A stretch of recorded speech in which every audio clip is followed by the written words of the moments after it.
这是美军入侵伊拉克真实的一幕。25万美军浩浩荡荡朝科威特出发，对伊拉克发动了侵略战争。第一次上战场的大兵异常兴奋，就连路边刮起的塑料袋都能误以为是敌人的火箭发射管。然而行驶了2天，却没有遇见任何敌人，路边只有被炸死的平民。美国空军早在陆战队到来之前，用武装直升机肃清了战场，这让大兵们感到十分无聊。为了寻找一点乐趣，毕连2排在路过一个村庄时，突然就冲下了悍马车，对无辜的村民发动了攻击，同时还呼叫了空中火力支援。1分钟之后，导弹精准命中目标，村庄瞬间被炸成了废墟。大兵们这才心满意足地继续前进。但就在推进到三角洲时，海军陆战队的毕连2排接到任务，占领幼发拉底河的一座大桥，这让2排的大兵格外的兴奋。然而连长却不想与敌人正面交战，只是命令大兵隔着河疯狂射击，可距离太远，超出了有效攻击范围，对伊拉克士兵根本造不成伤害。但美军强大的空中打击能力，还是吓跑了伊拉克游击队。第2天一早，毕连2排就开着装甲车队驶入了被炸得破败不堪的小镇，街头两边横七竖八摆满了尸体，只剩下友军在清理残余的敌人。毕连2排迅速驶离小镇，继续前往下一个任务地点。然而车队行驶没多久，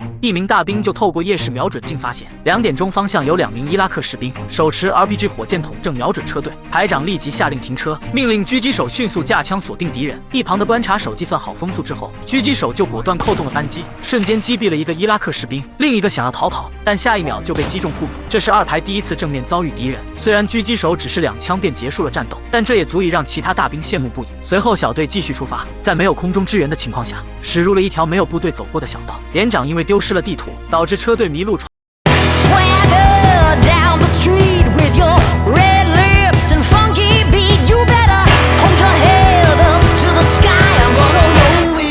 The day I die.